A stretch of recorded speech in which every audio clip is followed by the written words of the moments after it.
Good? Come through? Okay, so file save as. This is what it does. File save as. And here's the key. Okay, so notice by default, my system threw me into the class 4 folder. Now, for today, I'm actually going to have you make this class 5, but because we're using and resourcing the same audio, we're going to keep it in the class 4 session folder. Now, the reason why we would do save as, in most cases, is in order to keep intact an original session if we want to modify something and still be able to go back to the original session. The only way that works is if the session files, which are the ones that say .ptx, so see up here it says .ptx for class 4. When we make a class 5 and we save it in the same folder, it'll make another ptx. But the only way that works is if they stay in the folder where the audio files reside. So if when you did save as, it navigated you to some strange place, you will then need to go back and re-navigate to your folder on the data drive in the appropriate class 4 folder. For those of you who are starting a new session today, you won't need to do this step, but you'll need to make sure you write this in your notes. So of course it's save as. Step 1 is go to file, save as. One of the big reasons we use this in the studio a lot, though, in reality, is anytime we do, like, let's say we recorded this huge session and we hadn't started editing it yet. We'll save that session, and then when it's time to do all the hard edits, we'll save that as a version 2 of the session, or an edited version of the session. So we still have the original we can always go back to in the event that we edited something that we didn't mean to, or maybe we edited out too much stuff. From there, when we go to mix down, we will then also have mix variations or mix versions in different session forms. So save as mix 1, when we go to mix 2, instead of just mixing and saving it, we actually will save mix 1 and we'll go to mix 2. The reason for that is sometimes in mix downs especially, someone will really love the most up-to-date mix, but they may like one characteristic of one of the files or the tracks from the previous mix. So they may say, oh, in mix 1, I love the bass guitar. In mix 2, I love everything else. If we can just import the bass mix from mix 1 and put it into mix 2, and of course, if we have both individualized sessions saved like that, it's easy to do. It's not very complicated. So that's why we would use this, and that's why we can get away with continuously resaving inside of the same session folder. When we can't really save inside the same session folder, or when it's not most appropriate to, is of course when we're starting a full new session that has all new audio files that need to be separately isolated or cataloged. So if I was going to make a whole new session and we did a whole bunch of stuff, but what we're going to do today is we're going to work from the class 4 session. So please, you can go ahead and do this real quick so we can move into the next phase, and you can just leave this on screen. You're going to do file save as, retitle it class 5, make sure it sits inside of your class 4 folder. Good? And then go ahead and hit OK or save. Thank you, gentlemen. Thank you for taking the time to work that out and get these guys up and running. Okay, so another thing I do actually want to point out, when you, just as a tip, when you open your previously created Pro Tools session, because of all that I/O mapping we have to do and that playback engine selection we have to do in the startup procedure, if you were to skip that startup procedure and just open up the PTX session, the system tries to typically resolve any I/O issues that it sees. And so if you had done the session at home and had a different interface and brought it to school and just tried to open the session without doing the startup procedures, it's going to try to conform to the original mapping that you used at home, and it won't automatically revert to assigning it to the new mapping we have here. When you go and reconfigure the I/O and then open it, if it's from another location, what it'll do is it'll auto remap to the new I/O setup. If auto remapping does not work, you'll end up having to clear the I/O not from the setup menu, but you'll have to clear the I/O from the session and reassign each individual track in terms of the I/O. It happens quite a bit, but it's not a very lengthy procedure. The goal is to avoid, the big thing is to avoid bringing in a session from a different location, opening it up, and having it remap the I/O and the I/O settings. As long as we can avoid that, and we can maintain the I/O settings that we prefer at any different location on any different computer, then it makes it very easy and fluid to work with. Today what we're going to cover immediately, let me just make sure we're on track. Okay, we're gonna talk about two different things. In your notes, I would like for you to write the following. I'm going to give you the information, but we're going to focus on two of these today. Edit modes, heading edit modes.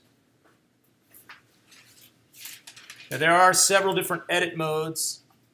We're going to focus on the main ones, the two main ones today, and we'll do the secondary ones next week. So edit modes. Those are the 4 edit modes that we see. There's actually a 5th hidden mode here. Absolute grid, and there's actually a shuffle. Let's see, where is it? How's that not right there?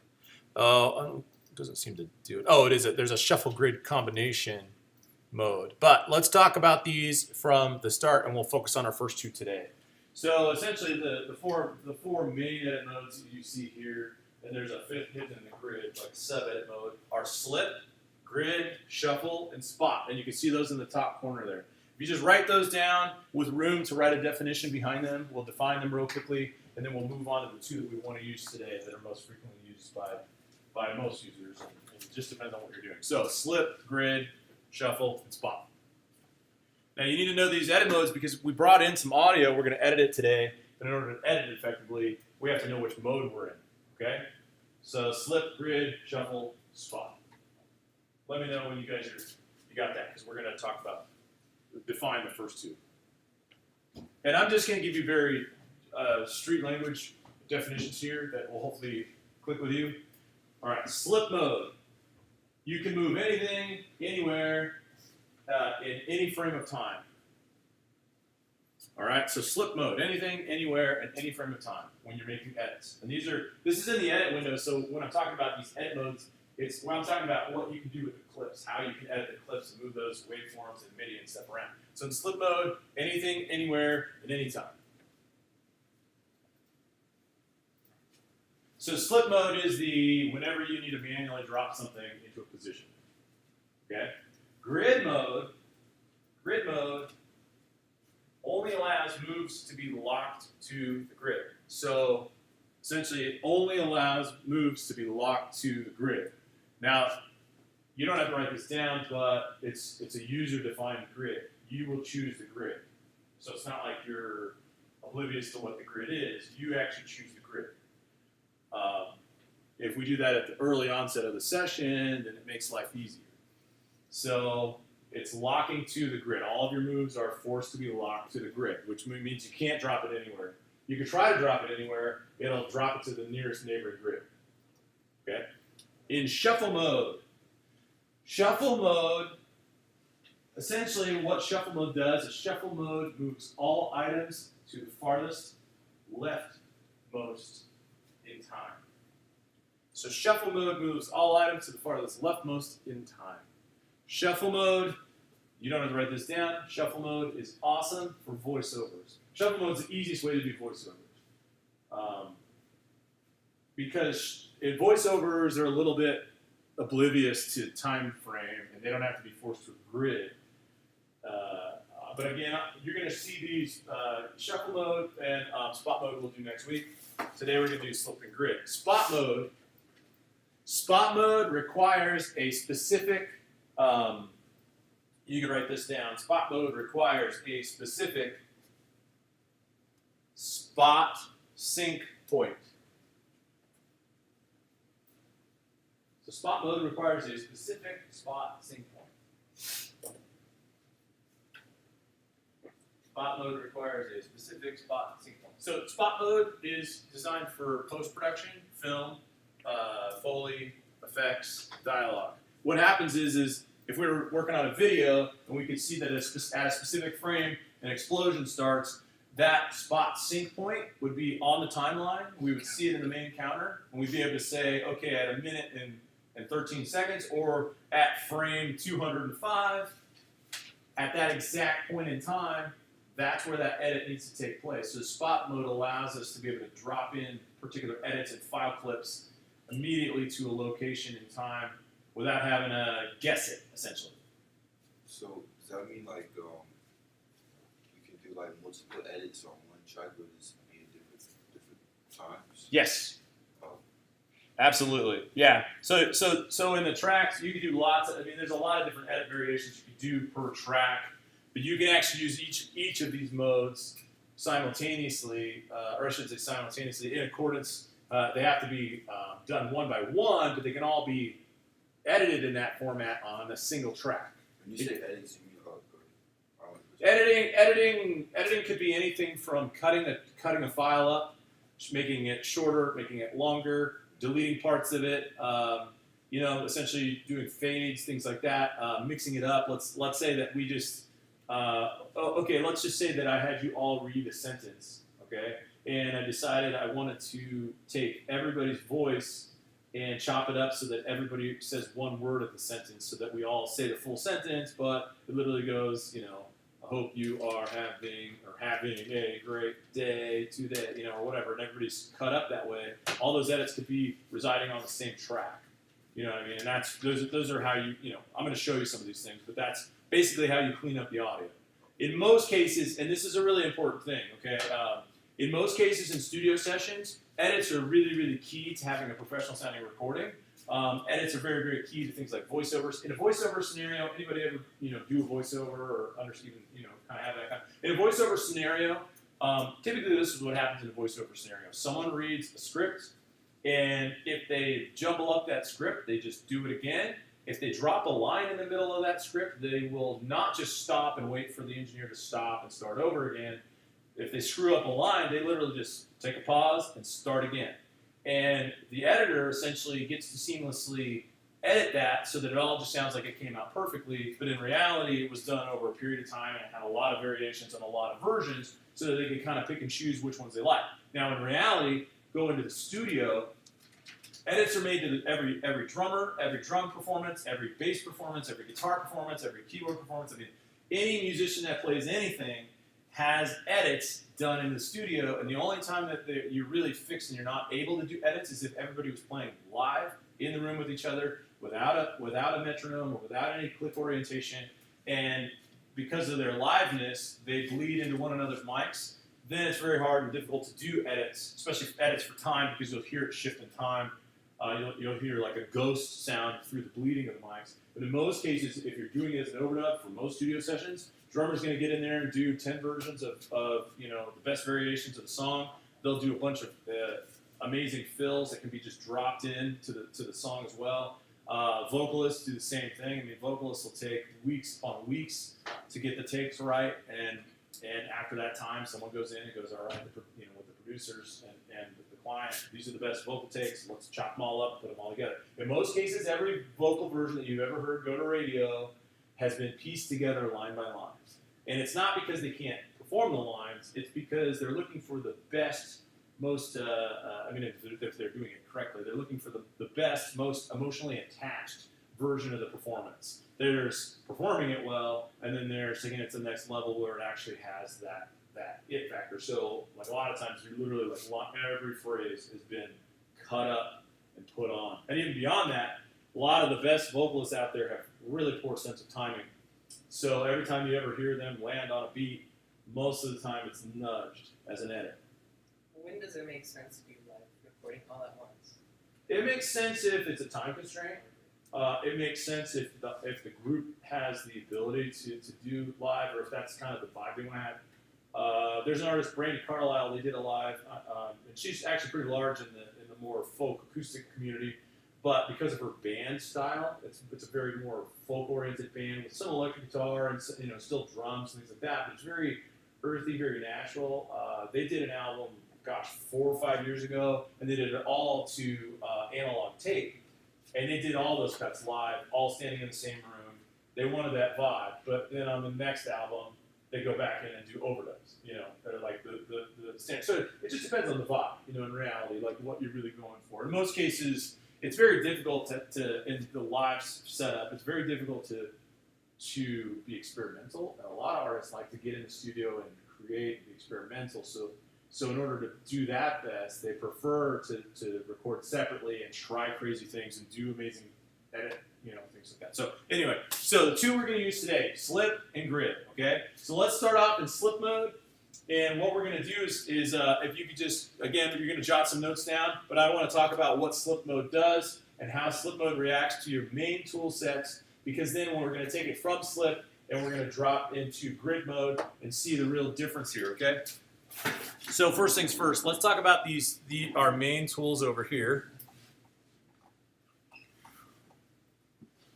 We have the zoom tool, which we talked about, but notice there's like a bracket right here. You'll see if you highlight over it, it's called the Smart tool, and it'll light up all these guys. These are our three main edit tools that we're going to talk about today. Our first tool is the trimmer tool, or the trim tool, and you can write this in your notes, or you should write this in your notes. Trim tool.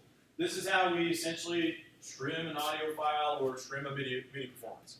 It's not very difficult to do. It's actually quite simple, but the key is you have to have the right tool activated to do it. If any of you have used GarageBand or Logic, even Reason, you have handles a lot of times on the clips. The Pro Tools does not use handles. Pro Tools uses a specific tool for the trim. And that's it right there. The next tool is called the selector tool.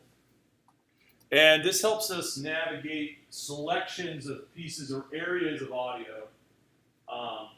The problem with the trim tool, so the selector tool, of course, just selects pieces of audio or MIDI. The problem with the trim tool, if you think about it, the trim tool can only trim the outer edges or the outer boundaries of a clip. And you'll see that. Same thing with those handles and those other DAW systems. They can only trim the outer boundaries of the clip. Well, what if I want to trim an inner boundary of a clip? That's where the selector tool really gets its day job. The selector tool can be dropped in the file anywhere and manipulate the file from the middle instead of having to do it from the outer boundaries. You're going to see me do that because these are the things I'm going to have you do today. In addition to that, the last one here is the grabber tool. Grabber tool allows us to do a lot of different functions, but essentially the grabber tool grabs and moves MIDI, audio, and automation.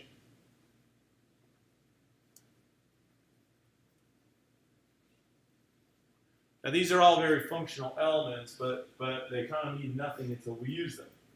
Okay, so I'm going to go ahead and show you some procedures that I would like for you to do in your drill today, and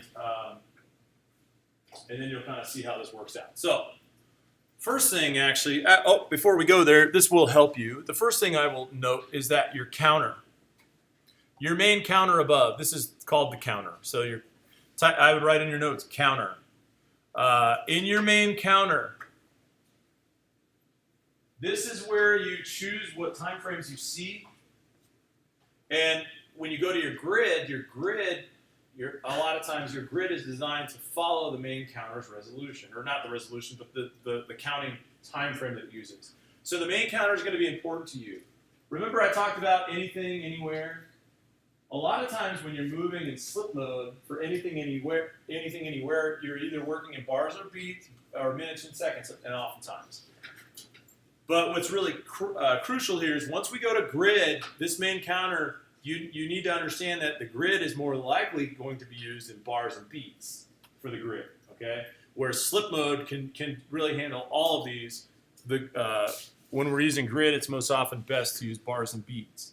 For now, what I'm going to want to do, and just so you can see it, you notice it says start, end, length. I'm going to switch to, and actually let's go ahead and put this in your steps. So I'm going to have you make some edits. So in your steps, let's go ahead and do step 1. And you can just title this slip edits. These are just general edits to get your feet wet. Slip edits. Step 1, change main counter to minutes and seconds.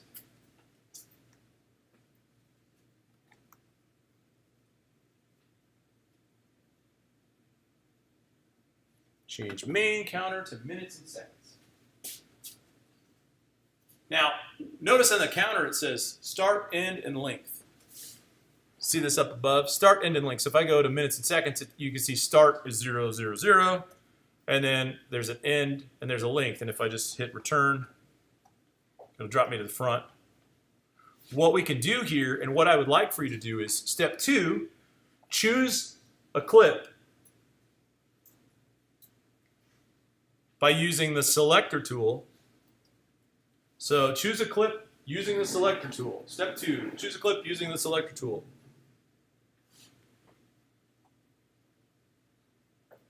Got me so far?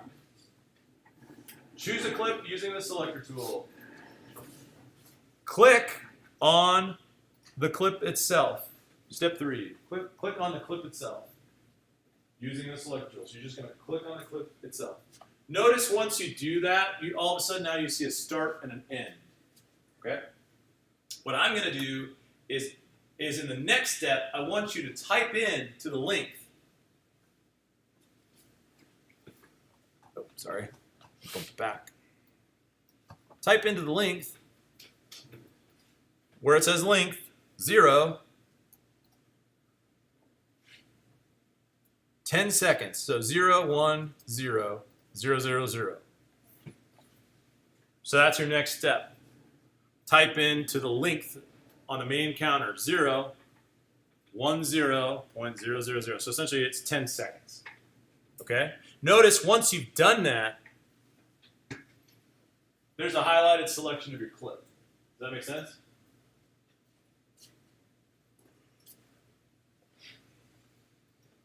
Okay. What you're going to do now in your next step is you're going to hit Command E. Command E breaks the clip. Essentially, what it does is it actually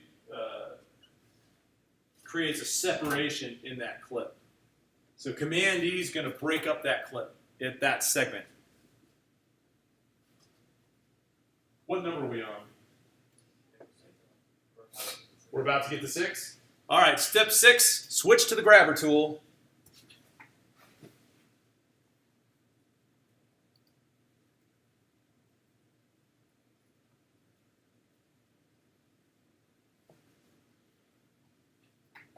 Step 6, switch to the grabber tool. Step 7, grab the separated clip and drag it to the 2-minute mark. Now, you'll notice if I drop it, you can see in the selection, it'll tell me up above how far or close I am to hitting that mark. That was step, what, 7? 7? Yeah. Okay. Step 8, ensure the key command focus is engaged. It's this thing that says A to Z over here.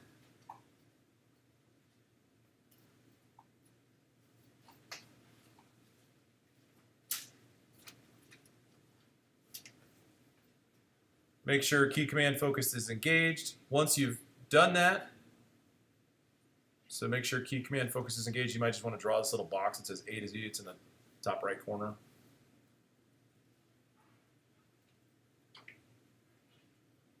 What is the key command? Essentially what it does is it activates on your keyboard the ability to work certain hotkeys that are not available when you deactivate it. Some people prefer to have it deactivated because they use their keyboard for typing. They do a lot of note-taking or they do a lot of typing, so it's frustrating to jump back and forth. And you can set certain preference keys as well. It just depends on what's happening with the keyboard. In some studios, the keyboard is a floating device. They use like a wireless and it just floats around. So they also want to make sure no one can accidentally hit it and engage something. In the next step, you're going to go to nudge. See where it says nudge up here? Go to nudge and set resolution to 1 millisecond. So the resolution is just a little drop down right here. Set resolution to 1 millisecond.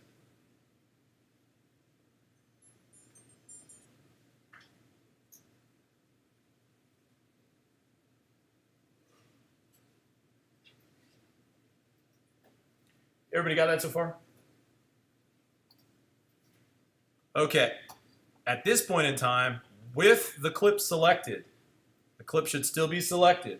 In the next step, you're going to hit Command and either comma or period Either comma or period. So command comma or command period to nudge, as we call it, the starting point so that the clip falls on exactly 2 minutes. So what happens is when you hold command, if you hit either period on the keyboard, although it's, hold on, let's see. It's not doing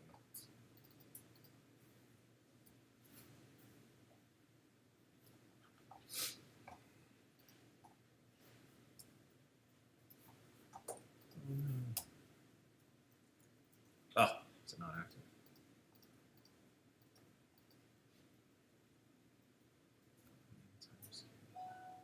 Let me see if there's an issue.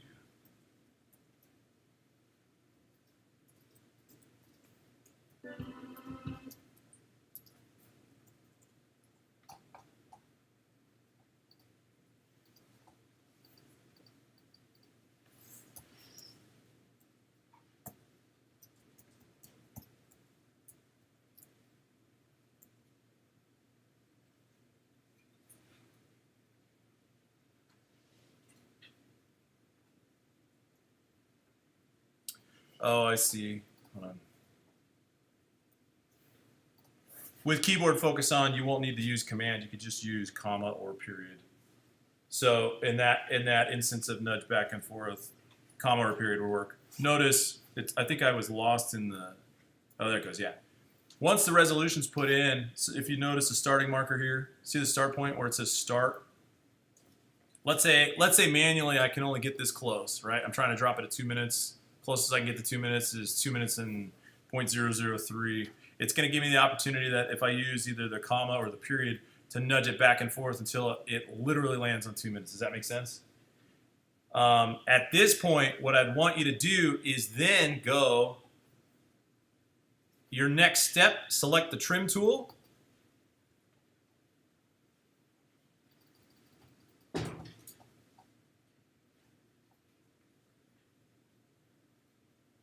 And extend, I'm sorry, bless you, extend your file all the way to the end. And what it'll do is when you trim this out, it'll eventually stop because once the clip ends, it's over. So to your right-hand side, use the trim tool on the right-hand side, extend the file all the way as far as it will go to the end. It'll eventually stop. Final step, Command S. Nice and simple, right? Command S. Why? Of course, because we want to save that edit. Now, it shouldn't really take that long to do. It's just kind of following through with those steps. So you're going to have to do some things with each of these three tools. I want you to go ahead and, at this point in time, do that using your notes. Follow those steps. And we'll start with drill level 1, and we'll move on. Let me know when you've completed those steps. I'll tell you what to do next. You can choose any clip. It doesn't matter what clip you're using in there. Choose any clip.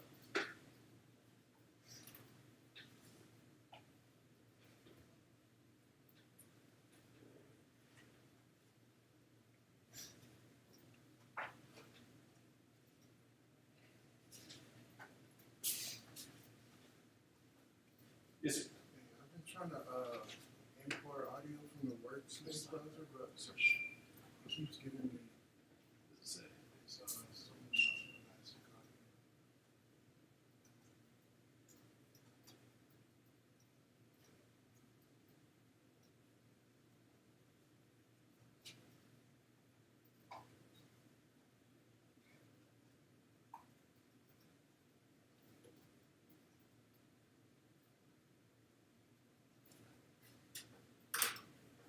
There's no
do this. It's like workspace. Got this file here.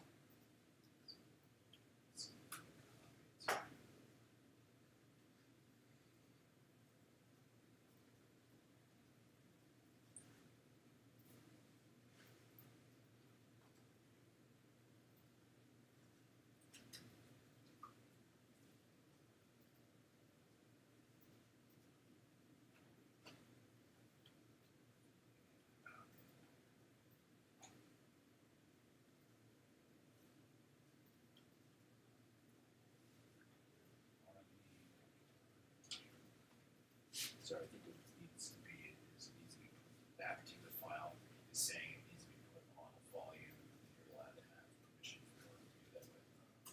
So zero.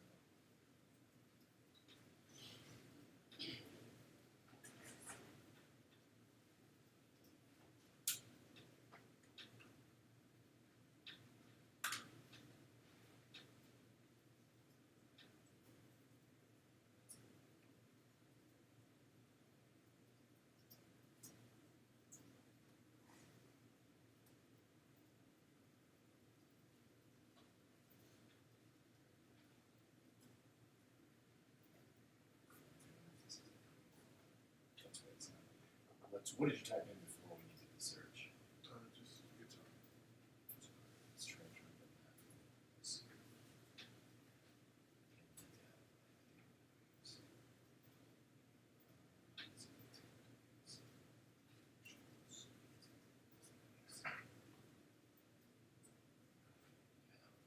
For some reason this one works. Sorry about that. You should be able to work with what it's here. Just kind of move it.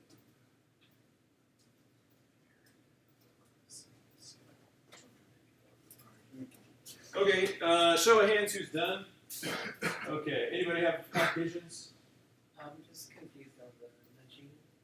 It's a command. Oh, okay, because I was mentioning that you won't need it, but is it moving? Oh, it is moving. It doesn't look like it's moving, but the thing is you actually have to have the clip highlighted. So if you ever lose the clip with the selector tool, double click it, and then once it grabs it, you can do whatever you need to do. Like if you ever accidentally select out of it. Yes, sir. Do you know how like we expanded it and then cut it up and then took it to the 2-second mark? Yeah. When we extend it at the end, you want us to like let's say I set it in the middle and the front end is cut off. Then you want me to expand that front end so I have the whole clip and then move it to the 2-minute mark? Or No, take just it like, just from where you cut it to the end. Okay. Yeah. Okay, so let's do it again one more time. Here's what we're gonna do though. Hit Command Z. So write this in your notes. Command Z is undo. Hit Command Z until you see your clip go back to where it was before you cut it up. Okay, so hit Command Z. If you're zoomed in, you can just double click that magnifying glass to the zoom tool again so you can see the whole view. But if you hit Command Z, you're going to back it out back up until you see that clip go back to normal. And then repeat the process. So in level 2, again, of drills, we're just trying to solidify the process. Yes, sir. Save after. What you actually could do is, what was it called? RV, pick guitar, hit delete, and then extend the window over here so you see the clip list. Yeah. And then the original should be one of the ones that what was it, pick guitar? Yeah, it is. The ones that's dark. Yeah. And then you just drag and drop it back on the leftmost.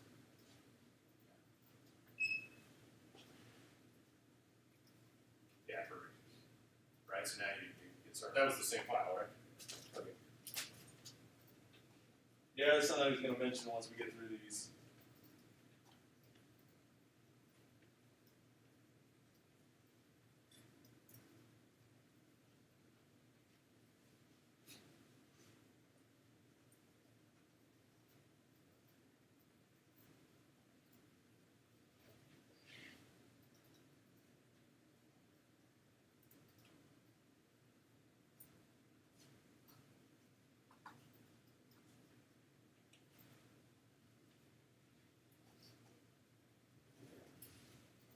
And did you already cut it up? Did you already cut a 10-second segment? Yeah. Where is it? I don't see. Is it up front? Oh, that's it right there where the hole is. Oh, okay. So you already pulled it back? Yeah. Awesome. So you can just, once you're done, hit Command Z to undo, and undo it until it goes back to normal and do it again. For those of you who completed it the second time, this time go ahead and attempt to do it from memory. Command Z until you're back out. Procedure from memory.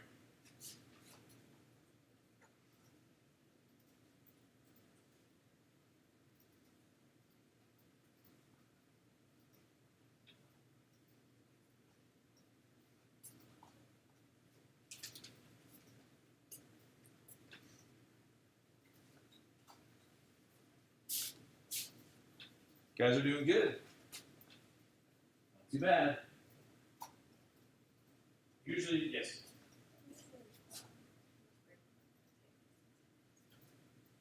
Okay, and it's because when you type in the link, did you hit return? See how it's still highlighted? Yeah, and then hit your command E. Your next step, right? Does that look okay? Okay. Yeah, sometimes those fields get hung up.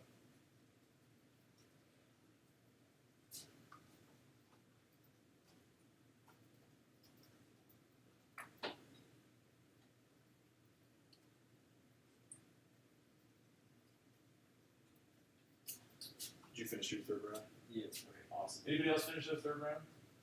Fantastic. Doing good. We're not going to do a timed version of this. We will come back to this for the quiz section. So try to commit this to memory. Log it in your memory bank. Anybody else? Did you finish? Almost okay. Anybody else? Wrap up. Wrap it up. Yeah, doing great.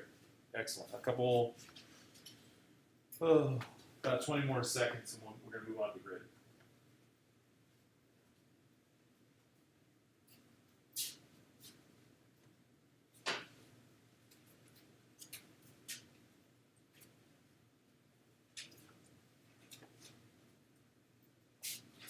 All right, go ahead and save where you are. Please hit Command S just to have it saved.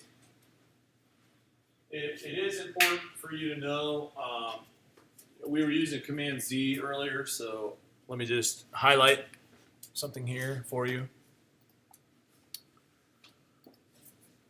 Let's see. Down here at the bottom, Pro Tools Preferences, in the Editing tab, it says Levels of Undo, 64 max. Now, it seems like 64 is a lot, but 64 levels of undo is not a lot when you're doing editing and you're cutting up clips. And you'll do that in the course of your career if you do something in the realm of audio. Essentially once you do 64 moves, you can't go back, right? Does that make sense? So it's very important to understand that if you are concerned about having to go back, there are two things we can do. One, we could do a file save as. Okay, if you're like, hey, I'm going to try something out, I'm not sure if it's going to work, just want to make sure I can go back. You can do a file save as. The other thing you can do, which we're going to talk about later, but not today, is you can actually duplicate the track from the clip, or the actual track itself, so it stays intact before you go off and do a bunch of crazy edits. We're going to talk about that later. But one thing that you could easily do if you needed to just reset from the beginning is in your clips list, you'll see off to the right, there's this whole listing of things now over here. Well, all of the dark bold ones are your original files. And all of the additional files here that you see that are not in bold are your edits that you made of those original files. So if you ever got stuck and you ever wanted to go back to the original file before you did all the craziness, literally you could just go to the grabber tool, go over and find the file here, grab it, drag it back out into the edit window. And this was the original before I started doing stuff to it. But that's what this shows here. So you always have the ability to go back and do those there. We're going to go to grid mode. So first thing we're going to need to do here, step 1, is we're going to switch to grid. So this will be editing in grid mode for you. So you can write these steps down. Step 1, switch the edit mode to grid. Step 2, we need to switch the main counter to bars and beats. Now you can use minutes and seconds grids, but most of the time they mean very little. You will, if you are going to use minutes and seconds, you'll use time code instead if you're using it for post. Or you could use feet and frames, which actually gives you frame by frame. Samples you're very rarely going to use unless you're doing actual sampling or you're doing a lot of modifications to small snippets of sound. For most instances, you're going to start at bars and beats. So you're going to switch your main counter to bars and beats. Step 3, you're going to make sure the grid is active, and it's this little grid thing that lights up. Make sure grid is active, step 3. You'll know it because you'll see it. If it's not, you won't see these blue lines back there. But make sure your grid is active. And change your grid resolution. In this instance, I think for what I'm about to show you, to 1 bar. So change your grid resolution to 1 bar. Now, how many of you understand basic music theory? Like in the sense of what a quarter note is, what an eighth note is, 16th notes, whole notes, things like that. So the bar, in this instance, the meter for our session, if you look all the way to the left, the meter for our session is in 4/4 by default. You see it here. Tempo, whatever you had set there before you imported your audio. When we look here at this resolution, this is asking when we see the grid, how many of these grid lines do we want to see at what resolution? In the counter, it shows the first number in that counter is bar number, the second one is beat number, and the third set with the 3 zeros is sub-beat number. Okay? So right now it's at bar 1, beat 1. And if I want to see quarter note beats, I could use quarter note. If I just want to see bars or edit from a grid point in bars, I could just do single bars. Now the important thing is here, for this procedure to work, you can only work with, out of all of your files, you can only work with the ones that you brought in to conform to tempo. So the first time we brought in a piece of audio and we used just the file import, we didn't conform it to tempo. So the way you know if it's conformed to tempo is over on your left-hand side, it should have the Elastic Audio plugin over here. Most likely it says polyphonic, and it should have this little green tick symbol. That's the track you're going to want to work with for this. So what I'm going to do is I'm going to mute my other track so that I can focus on this bass drum thing over here. What step number are we on? We're about to go to what, 4 or 5? 5, okay. Step, yes. My other track doesn't have the polyphonic with the you know what I'm saying? Yeah, okay, so what we'll do is when we switch to drills, before you start, I'll get you one that you can import in real quickly. That way you can just get going on it. Is that cool? Yeah, well, one of them does, but the one I was just working with doesn't, so I thought that was... Oh yeah, it's because when you did the other import, out of the 2 imports, when you use the workspace browser, you have the option to conform it to tempo, and the other one, there's no option to conform to tempo. It just comes in as it is. So one of them should be, just like mine, see how one of mine's not, one of them is. One of them really should be the first version without it, and it's in sample version instead of ticks, but yeah, it won't have the option to do that. So you're going to focus on the one that does. So let's check this out. So in the next step, what I'd like for you to do is select the trim tool.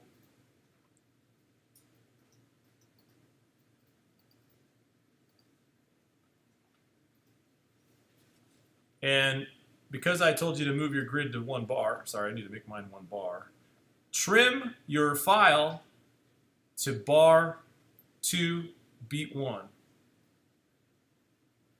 The way you know it's happening is you can't see it on the main counter. You see it in something that says cursor. You see it right there at the bottom. It's right underneath main cursor. It's where you can also see it on the start point. You're going to trim the beginning of the file on the left to start at bar 2, beat 1. Okay? Now, in my instance, if your audio, like in mine, just as a side note, if your audio doesn't even start, I don't know why this clip doesn't even start until bar 3. Go ahead and move it up to the beginning of the clip so that literally when you drop the trim, it starts on a waveform. Does that make sense? Here's what we're going to do. We're going to then take the selector tool, highlight one phrase. Let's see. I think in this instance, it looks like it works. Actually, let's do this instead of doing a phrase. Let's do 2 bars. Let's highlight 2 bars. Bar 1 and bar 2 here. So when you're highlighting 2 bars, you may need to use your zoom tool to zoom in. And notice the grid lines up here. It says 1, 3, 5, 7, 9. If I zoom it in, I can see each bar. 1, 2, 3, 4. So make sure you're zoomed in enough. So I'm going to grab 2 bars. You'll know you have 2 bars when the link says 2, 0. Okay? So you can just click it, drag it, highlight 2 bars. Everybody write that down? Your next step, you're going to hit Command D. It's for duplicate. As long as your file is on the grid, you should be able to duplicate it and have it sound appropriate. So what I'm going to do, let me play mine for you real quick.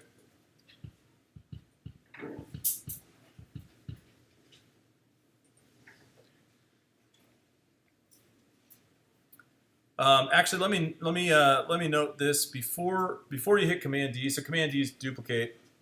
Before you hit Command D, please insert this step. This will just help you. Go to Options.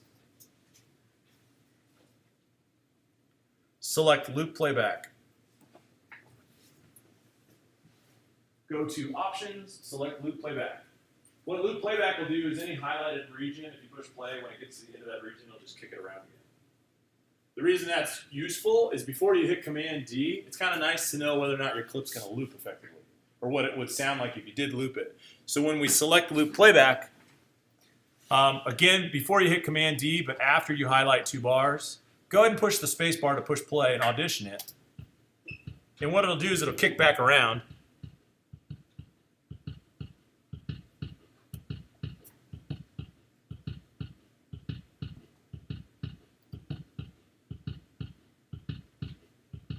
What I'd like for you to do is hit Command D until you make an 8-bar phrase. And so the next step after hitting Command D, make an 8-bar phrase. So you're going to hit Command D as many times as it takes to make an 8-bar phrase. Since we only have 2 bars highlighted, how many times should we hit Command D? Well, we would need 4 in total, but one of them already exists because it's the one we're copying. So we need to hit Command D 3 times, right? Because the first one already exists. We're going to go D, 1, 2, 3. Now in that whole group, there is, if you highlight it all, you can tell we have an 8-bar phrase in the link. Does that make sense?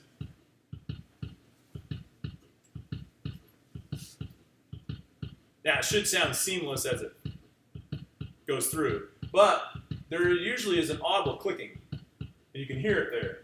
You probably hear it with yours. So the second to last step here is Command F. Command F will automatically generate crossfades between the clips so they don't snap.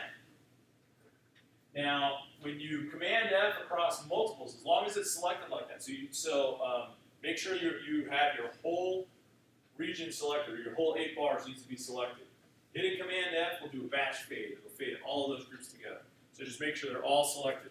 I'm sorry, I think I did it, but I didn't mention that step. So select all 8 bars, hit Command F. Watch what happens when you hit Command F. So this is for crossfading. And what it's going to do is it's going to say, hey, we're going to make a batch fade.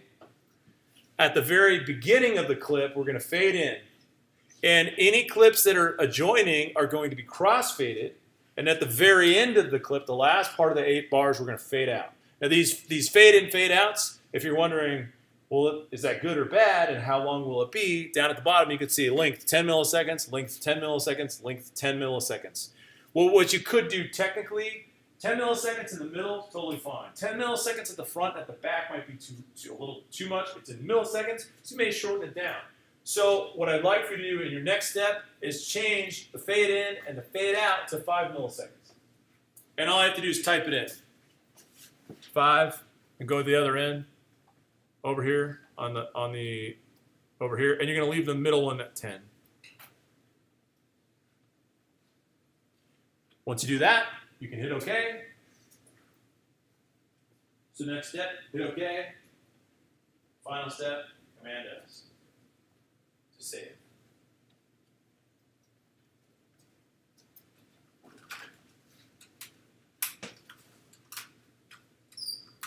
So you can hit OK and hit Command S to save. Now before you run away with doing it, let me just mention this. The reason why this works, okay, the reason why this works is because when you imported the audio, I had you search for something that loops. And when you did your search for some sort of loop or some sort of rhythm pattern, the original creator, whoever made that file, when they made it, they used a click track or a metronome to time it out, and they typically then quantized it so it snapped it to conform to grid before they put that file out there, which means that the file is already in time and you conformed it to a new tempo, which means now it's locked to the grid that you have as long as you're using bars and beats, and you can manipulate it this way. When you as the originator record stuff, the goal is you should be using a metronome. We're going to talk about that in the future, but if you do it right and you quantize it and snap it to grid appropriately, you will then have the ability to do very quick and very fluid edits that work this way. If we went to the other file that did not conform to tempo and we tried to pull a grid out or extract a bar and hit Command D, it would be all over the place and it wouldn't sound natural because it's not conformed to time. Does that make sense? So we'll talk about how this works out as when you start recording very soon. For now, you can go ahead, you're all clear to go ahead and start your steps and your drills, and let me just make sure that you have a file, unless you already cracked one. What? The workspace, you have a file. Yeah, this one right here is good.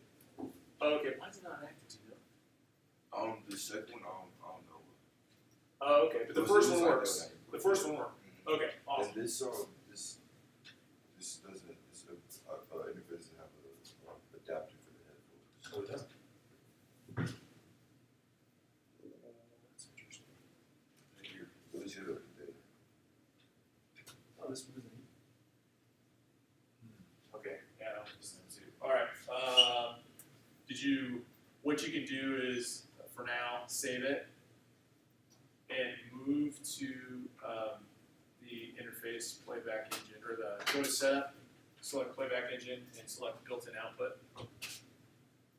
And then it'll say you need to shut it down, and say OK, and just hit OK, and it'll reopen. And then you can attach those to the back of the computer for now. Okay. Sorry about that. Okay.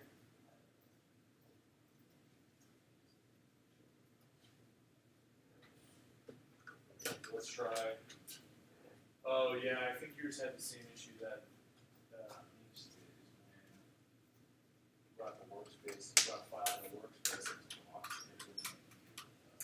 It wouldn't let you edit the file at all. So I would do another search, and you could type in like root or an instrument name or something like that. It just depends on what's out there.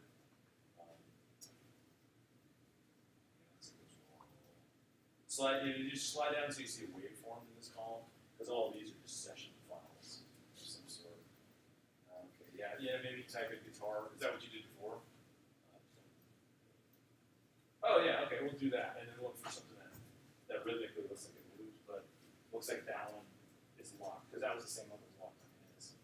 So just kind of scroll down and see what other options you have.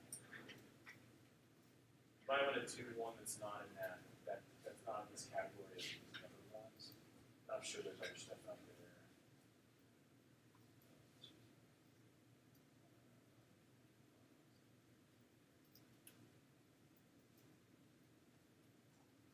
Okay, hold on. Splatter just set. Chimes. Oh, you keep going. There we go. What's that? 4/4. Yeah, pull that one. 4/4. Two left and right. Hold on. Let go.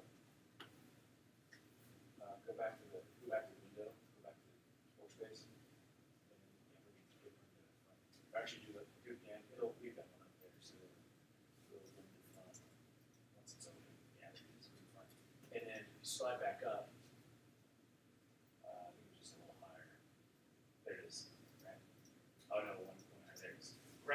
hold shift and grab that second one. Because that's a stereo left, right, you drag it down here and it should have the stereo left there. Do it in the open space. If you do it again, do it in the open space, it'll automatically do its conforming. Because it'll make it on your track. Because that other one's dead for some reason.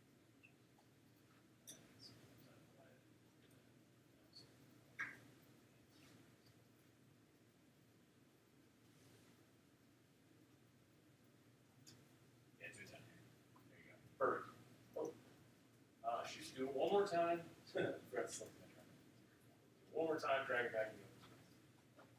There you go. And what I would do is,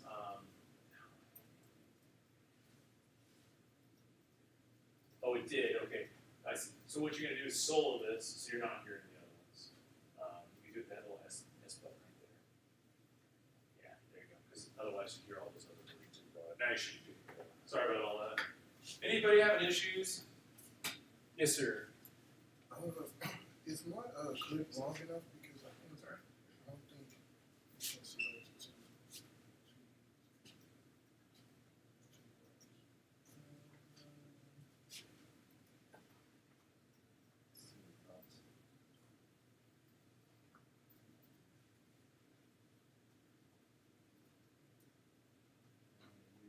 Yeah, it looks like it's a bar, like a bar and a half. Is this the whole clip? Yeah. You know what? Then maybe what we need to do is, this is the thing. Maybe what happened is yours isn't long enough to delete that front end. Yeah, yours is exactly a 2-bar clip already. So I would just see how early it stops. Let's go get a new one. Yeah, let's just do something else. That's interesting. Yeah.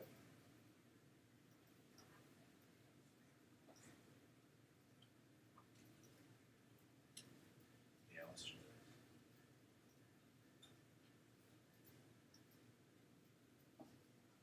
Let's try this one.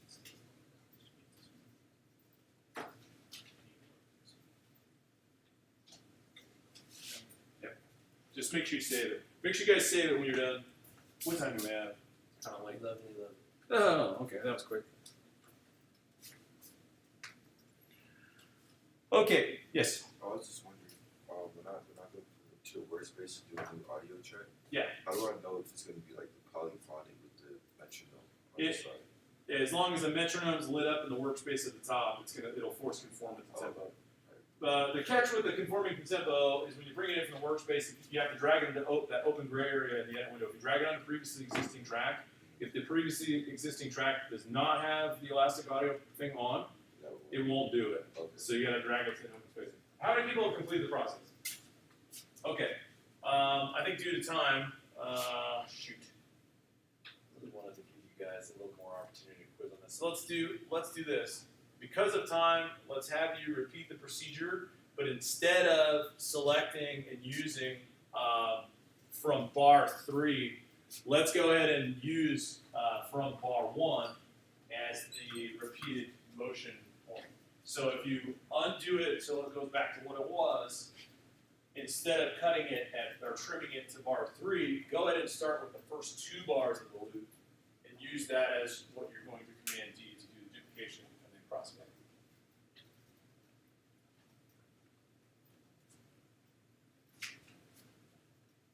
So just one, like this is 2.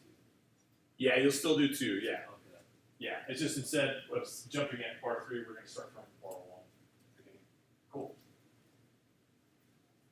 Are you ready? Did you already do that? You already done? Awesome. Good job. How'd they sound? Sound okay? Yeah, some of these will sound better than others. Just depends on what the loop is.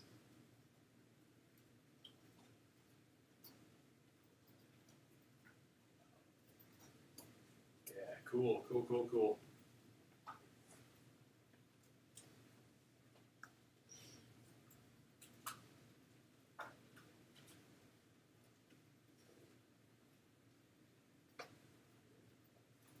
Raise your hand if you've done it twice.